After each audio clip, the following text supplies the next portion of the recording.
KFC का नाम तो हम सभी जानते ही हैं। हम सभी को सिर्फ ये पता है कि केएफसी आज कितना फेमस है, पर ये मालूम नहीं है कि उसके सक्सेस के पीछे कितनी मेहनत की गई थी और वो किसने की थी। तो आज हम केएफसी के संस्थापक कर्नल हार्लैंड डेविड सैंडर्स के बारे में बात करने वाले हैं। Hello friends, my name is Ruby and you are watching allied inspiration. Colonel Harland Sanders को लगातार 1008 बार फेल होने के बाद आखिर में सफलता मिली थी। उनको ये सफलता रिटायर्ड होने के बाद में मिली थी। जिस उम्र में लोग रिटायर्ड हो जाते हैं और घर पर बैठ के आराम करते हैं, उसी उम्र में उन्होंने अपने लगातार प्रयत्न से सफलता हासिल की थी। कर्नल सैंडर्स का जन्म 9 सितंबर 1890 को अमेरिका के इंडियाना प्रांत के हेनरिवले नाम के कस्बे में हुआ था। उनका जन्म एक गरीब परिवार में हुआ था। उनके पिता का नाम विल्बर डेविड था। उनकी माता का नाम मार्गरेट एन सैंडर्स था। वो 3 भाई बहनों में सबसे बड़े थे। कर्नल हार्लैंड सैंडर्स के पिता की जब मृत्यु हुई थी तो वे सिर्फ 5 साल के थे। इतनी कम उम्र में पिता की मृत्यु होने के बाद उनकी लाइफ में मुश्किलों का सिलसिला शुरू हो गया था। उनकी माता ने पिता के चले जाने के बाद टमाटो कैनिंग फैक्ट्री में नौकरी करना शुरू किया और इसी नौकरी से बच्चों का भरण पोषण होता था। कर्नल हार्लैंड सैंडर्स छोटे भाई बहनों की देखरेख अच्छे से करते थे और अपनी माँ को घर में खाना बनाने में भी मदद करते थे। छोटी सी उम्र में इतनी सारी जिम्मेदारियां उन्हें मिल गई थी। 16 साल की उम्र में उन्होंने पढ़ाई छोड़ दी थी। कुछ दिन के बाद उनकी मां ने दूसरी शादी कर ली और वो अपने बच्चों के साथ अपने पति के घर ग्रीनवुड इंडियाना चली गई। उनके सौतेले पिता का व्यवहार अच्छा ना होने के कारण कर्नल हार्लैंड सैंडर्स घर से भाग गए। 17 साल की उम्र तक तो उन्हें 4 नौकरियों से निकाला जा चुका था।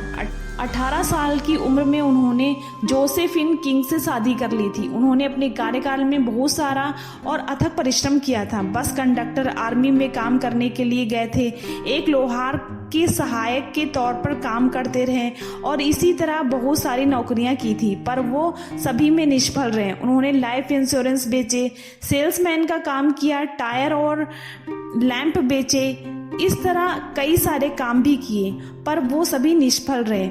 19 साल की उम्र में वो एक बेटी के पिता भी बन गए। कुछ समय के बाद उसकी पत्नी अपनी बेटी के साथ उन्हें छोड़कर चली गई।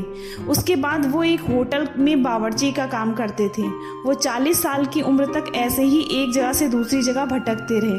आखिर 65 साल की उम्र में वो रिटायर्ड हो गए।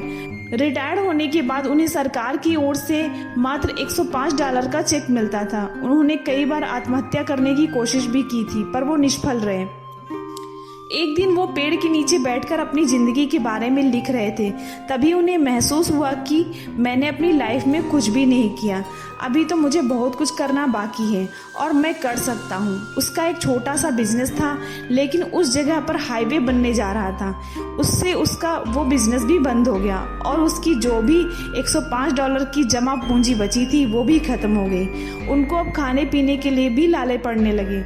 वो जानते थे कि वो एक शानदार बावर्ची हैं। यहीं से उन्होंने अपने जीवन की शुरुआत की और हार ना मानने की जिद पकड़ ली।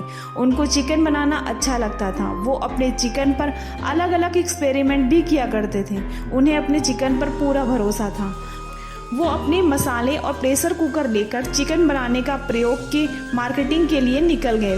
वो अपने चिकन को लेकर कई सारे रेस्टोरेंट में गए और उस रेस्टोरेंट के मालिकों से भी मिले और अपना फ्राइड चिकन पेश किया, लेकिन उसका फ्राइड चिकन किसी को भी पसंद नहीं आया और लोगों ने उन्हें नकार दिया।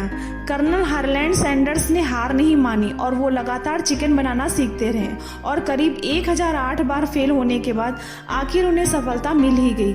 1008 रेस्टोरेंट मालिकों के रिजेक्ट करने के बाद वो आखिरकार 1009वें रेस्टोरेंट के मालिक ने उनका प्रस्ताव स्वीकार कर लिया और फ्राइड चिकन की पहली फ्रेंचाइजी साइन कर ली। उस रेसिपी के कारण उस रेस्टोरेंट की बिक्री में असाधारण रूप से वृद्धि हुई, जिसे देखकर अन्य रेस्टोरेंट के मालिकों ने भी कर्नल हार्लैंड सैंडर्स से फ्रेंचाइजी लेना प्रारंभ कर दिया और इस तरह केएफसी रेस्टोरेंट चेन की शुरुआत हुई। यह विश्व का पहला रेस्टोरेंट चेन था जो अंतर्राष्ट्रीय स्तर पर भी विस्तारित हुआ था।